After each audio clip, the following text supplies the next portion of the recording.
A splinter of wood can write a masterpiece. A splash of dye can create a work of art. A lump of metal can fell a forest. But not without you. Welcome to the Night Unveiled.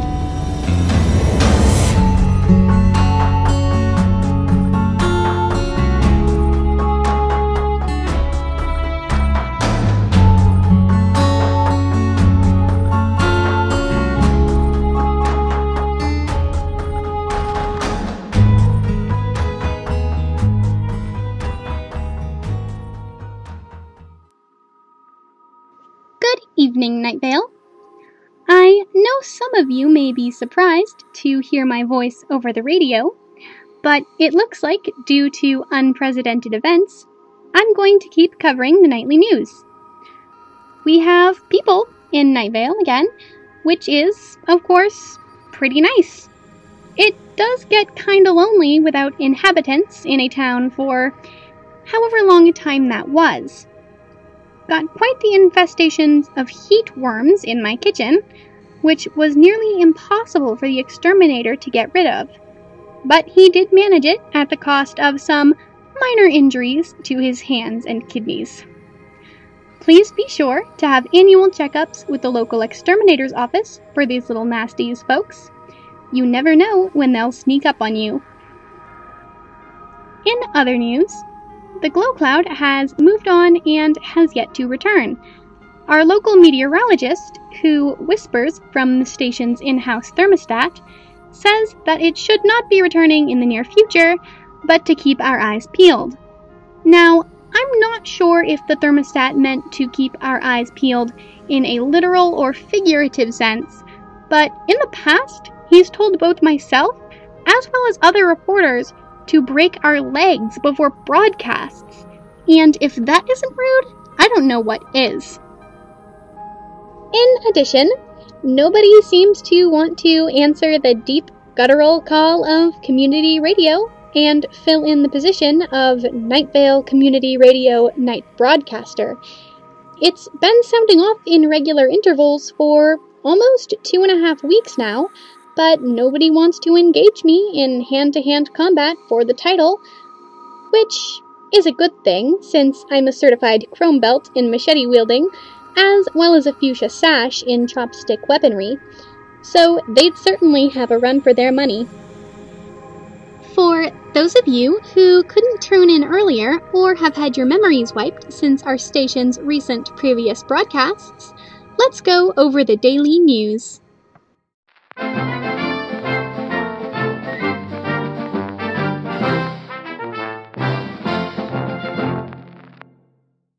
Starting off this evening, when I entered the booth, I was greeted by a beach ball-sized rock that was levitating 3 feet over my desk. It said, and I quote, "We would like to correct all curse words to beeps and apologize for the lapse in censoring last time," unquote, before drifting out the door and accidentally hitting me in the arm, causing it to numb momentarily and become self-animated, which led to a series of embarrassing events that I would rather not reiterate at this time, but I will tell you that Cecil is not at all pleased with me and will most likely be avoiding me for the next couple of days. If I may be so bold as to ask, do you think that could have been a drone sent by station management? Because, okay, sure, I can add the bleeps to overlap curse words if they're an issue, but honestly, I'm a little peeved that station management didn't just send a fleet of paper airplanes through the vents like last time. At least they didn't leave any bruises on my arm. Then again, the sphere didn't spontaneously combust like last time, so I guess in the end, beggars can't be choosers. In the real news, the Night Vale Daily Journals made an announcement that, due to the dwindling population of people who can actually read newspapers and the downturn in our economy, they'll be cutting back their publication schedule to Monday through Thursday only. Those who live off the crossword puzzles will have to find another way to consume their daily allotment of geometric shapes in conjunction with letter patterns, And similar to last time, we must ask that you not resort to removing traffic dictionaries, such as stop and yield signs. The Night Vale Business Association announces that the Night Vale Stadium, near the recently constructed Night Vale Harbor and Waterfront Recreation Area, is now a thing that exists. We have no specifics of when the construction or organization of such a structure occurred, but we do know that it's there now. Well done, Business Association! The City Council would like to remind everyone about the effort to pick up litter. It's pretty simple, everyone. If you see something inanimate, or reasonably inanimate, that you perceive to be trash, and that isn't in a receptacle our society has designated for trash, then pick it up and correct that error. A $200 fine will be charged for not acting upon said litter. Quick note that, as always, we avoid any scraps marked with a red flag. It looks like people are getting a little lax with this information in their effort to make our community a cleaner place, and while I do respect their dedication, is a spotless park really worth such a level of self-sacrifice? Well, I guess that's up to you, isn't it? A creeping fear came through town today. It just kind of swept through from one end to the other and then left without so much as a word. We were all too terrified to speak. I was actually getting ready to come into work at the time. One of our interns never came back from the used and discounts sporting goods store a couple of weeks ago, and a couple of others didn't do so well against management today, so I had to come in early to take care of some filing since we're kind of short-staffed. Oh, more on that other stuff later though.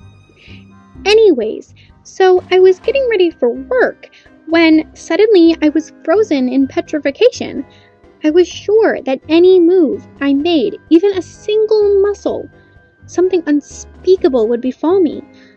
But, then it just kinda went away after a while.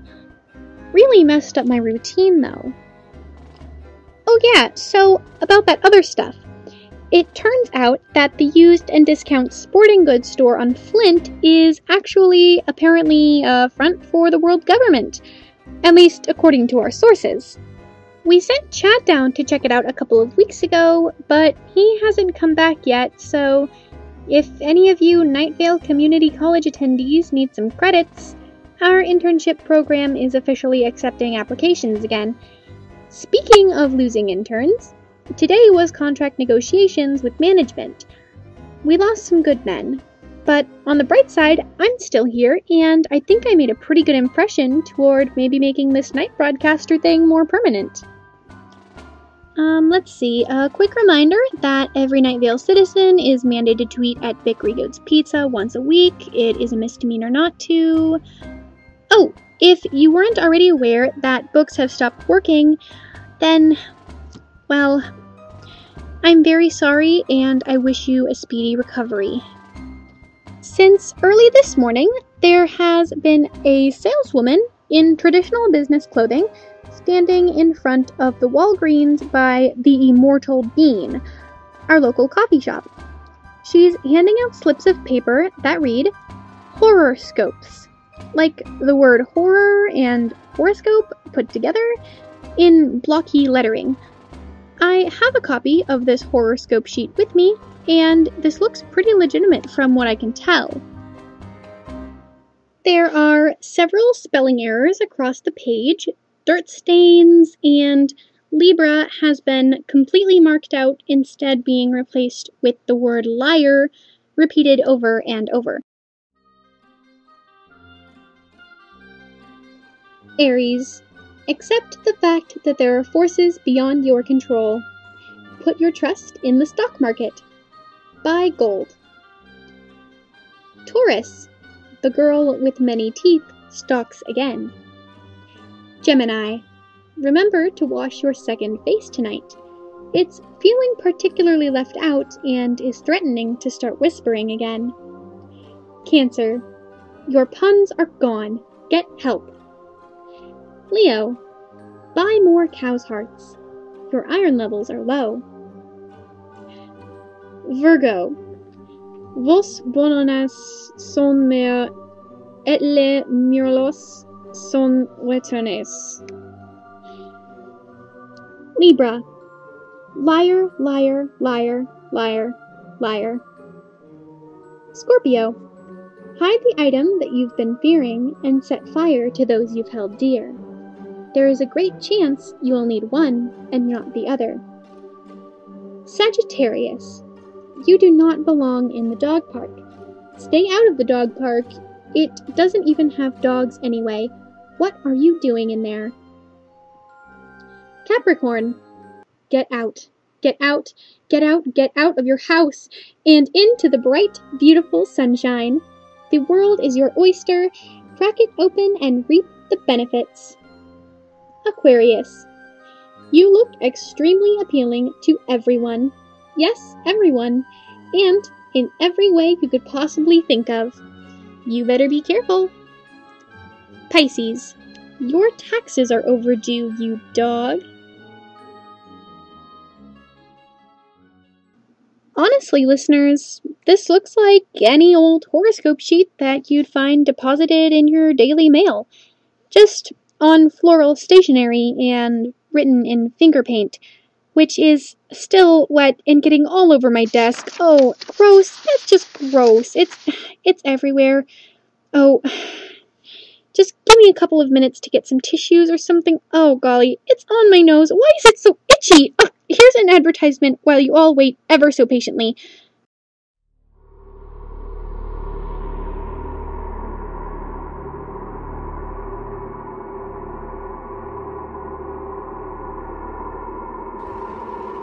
A desert. It burns the skin and singes the lungs. Without you realizing it, you're inhaling heat, scorching your insides.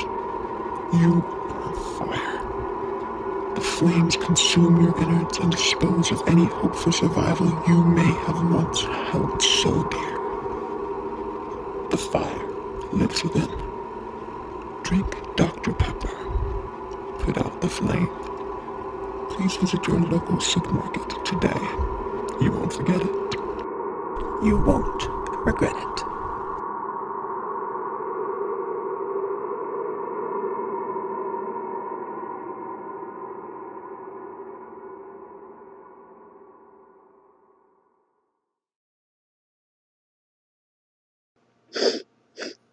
Ugh.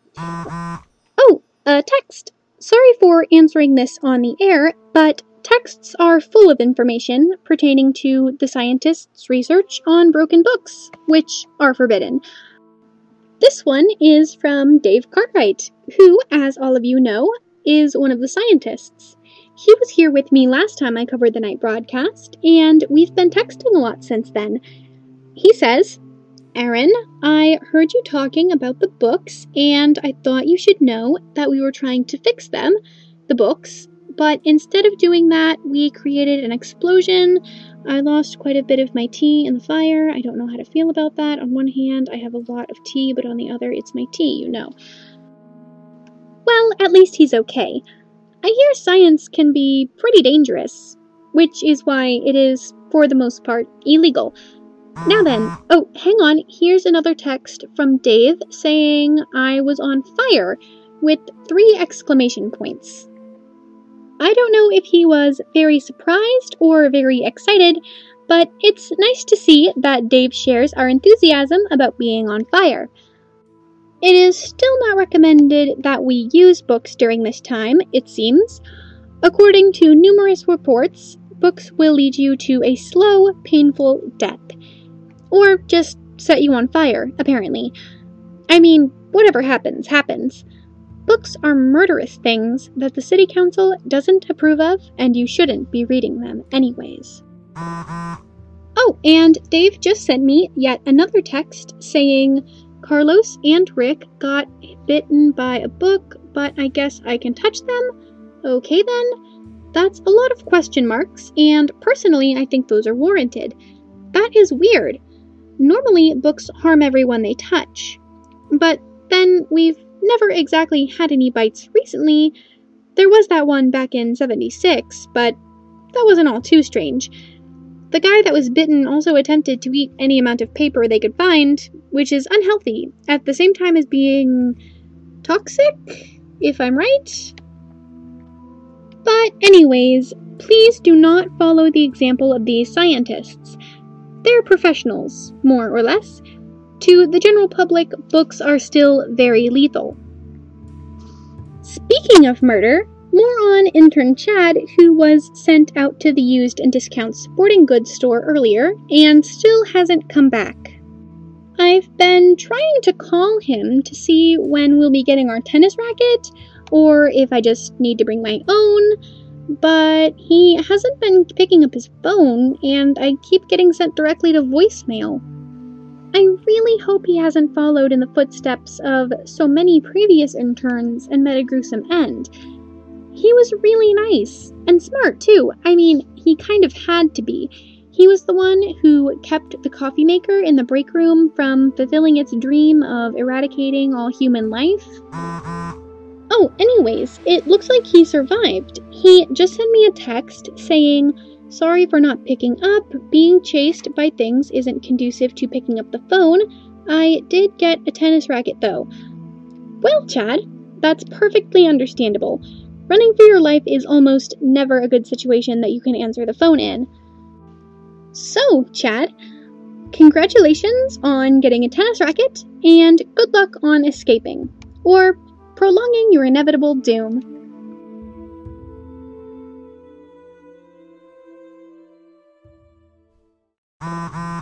Oh, I guess I'm really popular today. Okay, it's another text from Dave, and aw, that's so cute! He sent me a picture of a puppy with the caption, "I pet this dog." There's at least 5 exclamation points and a dog emoji. He must be so excited! Dave really likes his exclamation points. I guess it's just a part of his personality, but he also really gets excited about dogs. While this is a good thing, it has its drawbacks, especially seeing as the dog park is a concept he's yet to let go. Every time I mention it, all we hear about is how he still wants to visit. Honestly, I'm kind of worried that someday he might just slip through the gates to see if the town is hiding a large and very lovable dog. Oh, with the good, there must also come the bad. Citizens of Nightvale, I just got another text from Chad, and things are not looking good for him. He says, "I'm lost. I don't know where I am. I have never known where I am. But they do. They know. They have always known. They've set their trap, Aaron. It's all set up. I don't think I'm going to make it." He's attached a picture that looks like it was taken from behind a rack of sporting equipment. The image is blurry, but I can see something standing outside the store windows, not 10 feet from where Chad must be. Rain has streaked the glass, despite the fact that we haven't had any rain in weeks, and I can clearly see a tall, hooded figure illuminated from the red glow of the used and discount sporting goods store sign, and its face, its eyes. Oh, gosh darn it! My phone just died on me! The screen went black, and it's displaying a pixelated spirograph, and yep, there it goes. My phone just died. I'm guessing it just ran out of battery, and this isn't something serious. I'm going to have to get a phone charger. Nightvale citizens, I'm stepping away from the mic for a second. I'll leave you all now with the weather.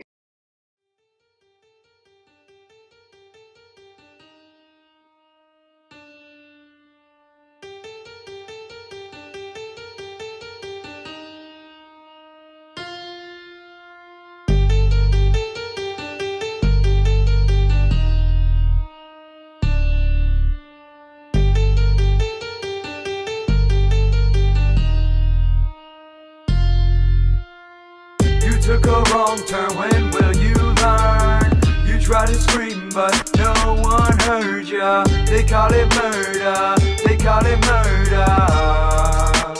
Murder, murder, you took a wrong turn, when will you learn? You try to scream but no one heard ya. They call it murder, they call it murder.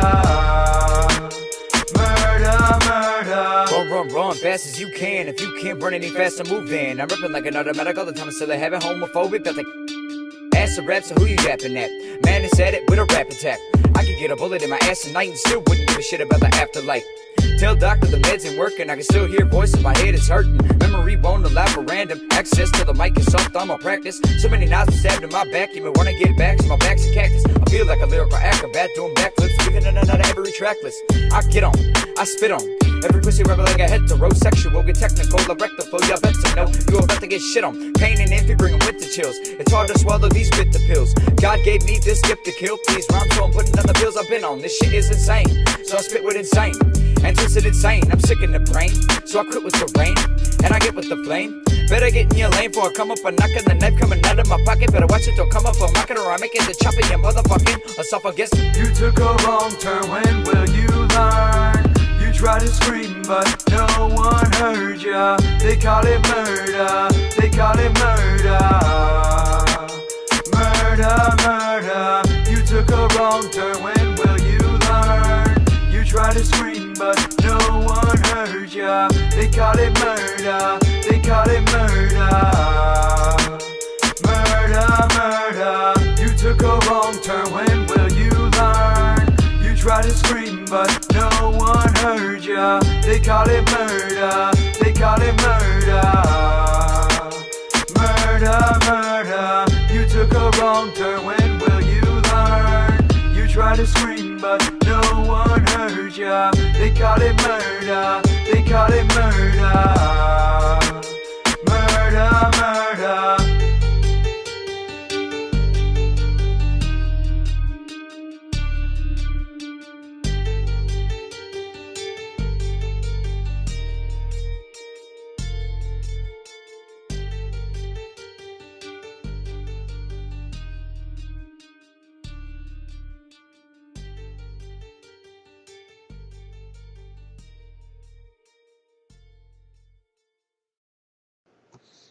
During the weather, I managed to find my portable phone charger, and my phone is back to full working order again. Dang, it looks like Chad was trying to call me. He must have tried to call me, at least. There's also a text message that reads, "I think I found something." He does not say what this something is, and he didn't even include a picture of it. I don't know what Chad found, but it can't be good.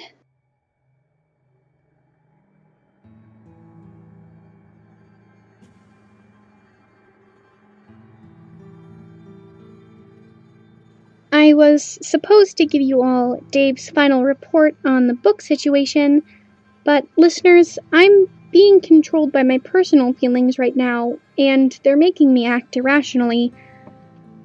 We are going to listen to Chad's voicemails.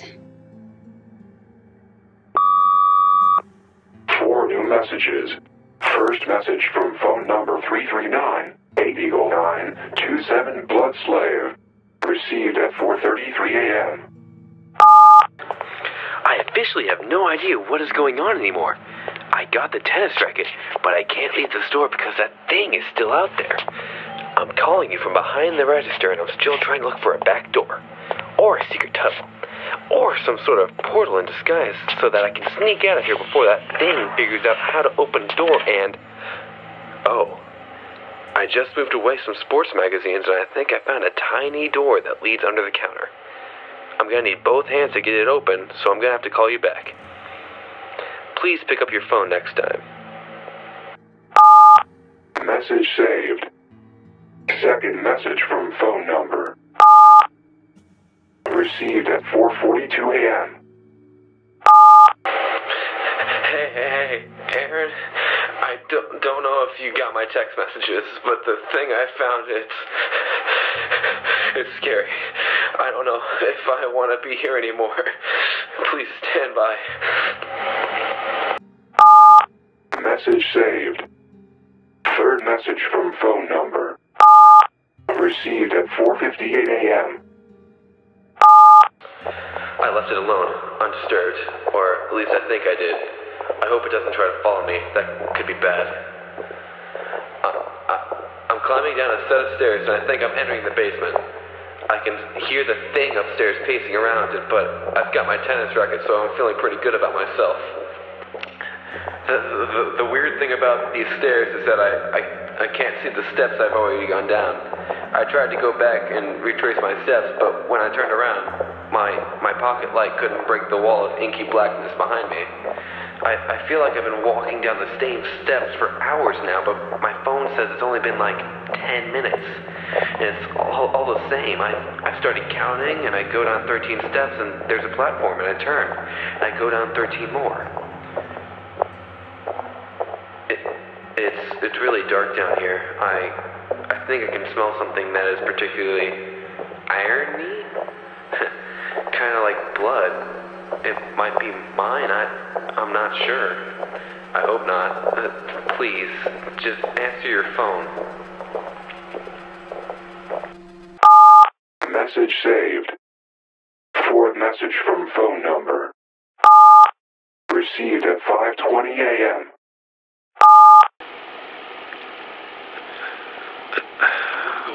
I want to go home, Aaron. I want to be with my VHS tapes and candles and horse figurines where I know that it's safe. Or at least safer than where I am now. My hands won't stop shaking and I can feel something with me. I don't know. I don't think I'm going to make it this time.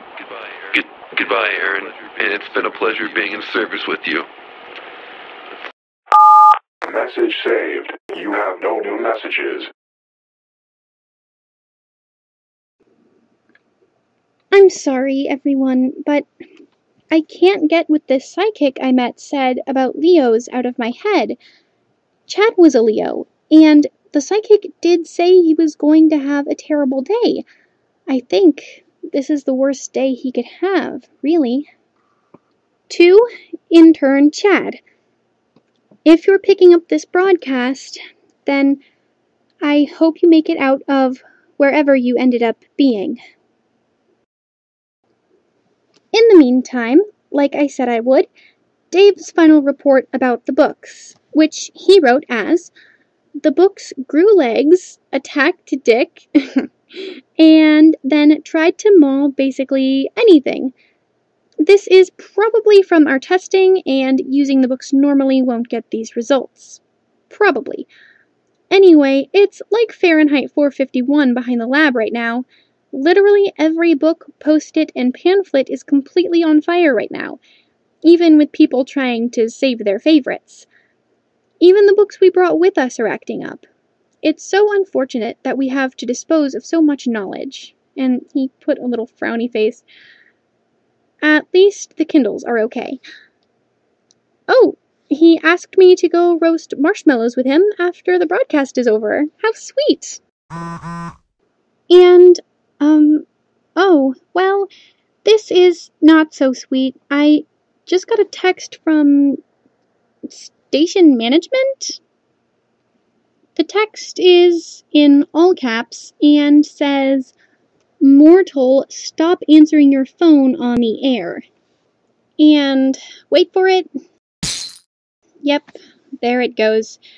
My phone screen just went blank, and the standard phone restart icon has been replaced with a harshly scrawled image of what seems to be a dead doe. Black fluid is now seeping out from the edges and the speakers, and I'm using the tip of the pencil to push the leaking phone off my desk and catching it in one of the many empty coffee mugs I keep on my desk for catching liquids. I have a warranty on that phone, though. It'll probably be fine once I can get it into a bag of salted crinklies, which is on sale right now at the local supermarket, folks. Get them while they're hot. Or, rather, cold. however you like to have them when you pack them into your neighbor's mailbox. Now, stay tuned for a song that you're sure you've never heard before and yet still know all the words to. Good morning, Night Vale, and have a pleasant day.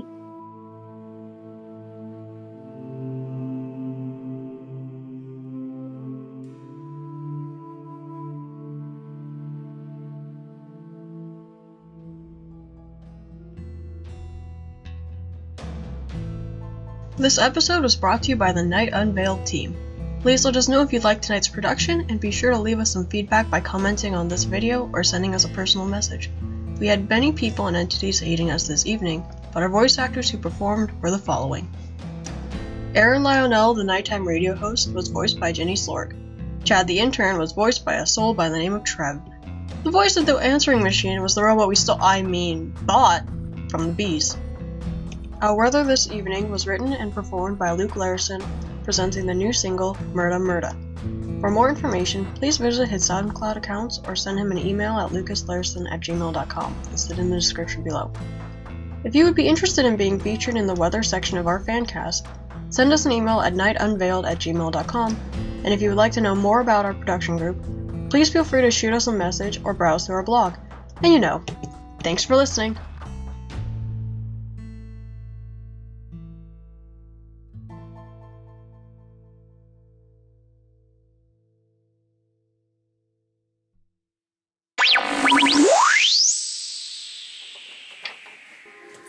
Hello there, listeners.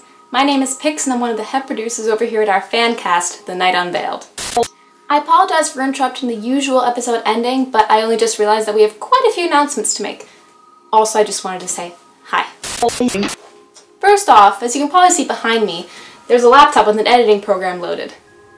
This is where all the magic happens, from writing the scripts to recording actors doing their lines to splicing and dicing hundreds of audio clips to bring you the episodes you've either just listened to or listened to in the past. The cast and crew that rounds out to around 14 people from all over the country, organizing and planning an episode can be quite the task. We always try and bring you the best content we possibly can, so sometimes episodes can take more than a couple of weeks to upload. I mean, come on, it's summertime. What could you possibly be expecting other than this? In the fall, we promise to try and get you uploads more frequently and with a more organized schedule. In addition, we have recently been invited to join the Blood Space Armed Forces Radio Network, which is very exciting. We'll be uploading both our channel and theirs, which has many different Welcome to Night Vale fancasts uploaded already, so please go check them out via the link in the description below, or click the annotation on the screen now. And, that's all for now. For more information about this podcast, please visit our Tumblr page or send us a direct message. We'll be sure to get back to you as quickly as physically possible. Also, please let us know if you want more of this behind-the-scenes footage type of thing, because we'd be glad to give it to you. And with that, thank you for listening. Night Unveiled, out.